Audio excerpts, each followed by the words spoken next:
واللہ جتنی بیماریاں ہیں، چاہے راشا ہے، چاہے آپ کے سر میں درد ہے، چاہے آپ کو ہیپاٹائٹس ہے، چاہے آپ کے گردے کا مسئلہ ہے، کولیسٹرول کا مسئلہ ہے، جوڑوں کا مسئلہ ہے، 5 دوائیاں بتانے لگا ہوں، واللہ ہر بیماری میں استعمال کرو۔ اور کون سی دوائی ہے جو میں نہیں بتا رہا؟ بتانے والے کون؟ پیارے پیغمبر جناب محمد صلی اللہ علیہ وآلہ وسلم۔ آپ صلی اللہ علیہ وآلہ وسلم نے فرمایا کلونجی وہ کالا دانا ہے جس میں موت کے سوا ہر بیماری کی شفا ہے، اور دوسرا دانا ہے میتھی دانا۔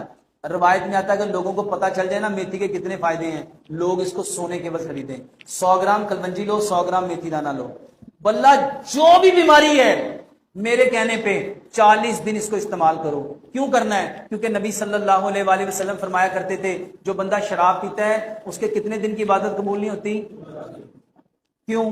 کیونکہ 40 دن میں جسم پہ اثر ہوتا ہے، 40 دن میں چیز کا اثر ہوتا ہے، تو 40 دن یہ چیزیں کھاؤ۔ سب سے پہلی چیز کلونجی اور میتھی دانا 100 گرام لے لو، 4 گلاس پانی لو، 3 چمچ اس میں کلونجی میتھی دانا ڈالو۔ جس کو شوگر ہے وہ گڑ نہیں ملائے گا، اور باقی جتنی بیماریاں ہیں اس میں 3 چمچ گڑ ملاؤ۔ 3 بڑے سائز کے لیمو اس میں نچوڑو اور اس کو اتنا پکاؤ مٹی کی ہانڈی میں 4 گلاس پانی 3 گلاس رہ جائیں، 1 گلاس صبح، 1 دوپہر، 1 شام، کھانا کھانے سے آدھا گھنٹہ پہلے یہ والا پانی پیو۔ دوسری دوائی ادرک لہسن پودینہ انار دانہ، ادرک لہسن پودینہ انار دانہ۔ میرے محترم بھائیوں قرآن میں دیکھو اللہ تعالیٰ نے قرآن میں کیا فرمایا؟ جب جنتی جنت میں جائیں گے ان سب کو کون سا مشروب ملے گا؟ زنجبیل۔ کون سا مشروب ملے گا؟ ادرک کو کہتے ہیں زنجبیل۔ لہسن کے بارے میں نبی صلی اللہ علیہ وآلہ وسلم نے فرمایا اگر میں نے فرشتوں سے بات نہ کرنی ہوتی تو میں لہسن کبھی بھی نہ چھوڑتا۔ لہسن کی بو فرشتوں کو اچھی نہیں لگتی۔ انار کو اللہ تعالیٰ قرآن میں رمان کہتے ہیں، رمان کہتے ہیں۔ میرے محترم بھائیوں برابر مقدار میں ادرک لہسن پودینہ انار دانہ لو، اس کو رگڑ لو، حسب ذائقہ اس میں چٹنی ملاؤ، ہر کھانے کے ساتھ 1 سے 2 چمچ۔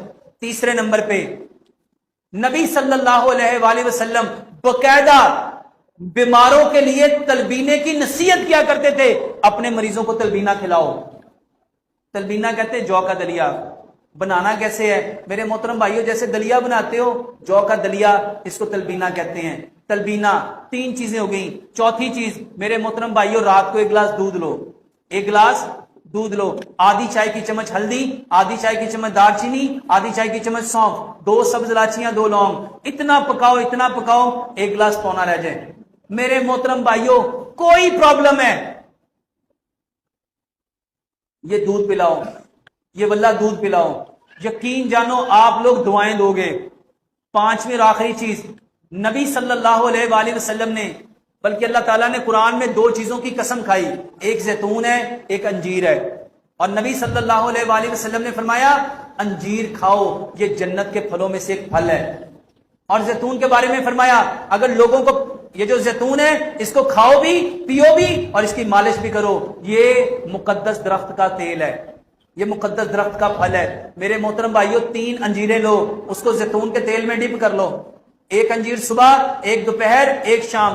خاص طور پہ وہ لوگ جن کو قبض ہے، جن کو بواسیر ہے، جن کو فیسچولا ہے، میرے محترم بھائیوں جن کو IBS کا پرابلم ہے، جن کے معدے خراب ہیں، گیس ہے، تذابیت ہے، واللہ یہ انجیر 1 صبح کھاؤ، 1 دوپہر کھاؤ، 1 شام کھاؤ، بہترین دوائی۔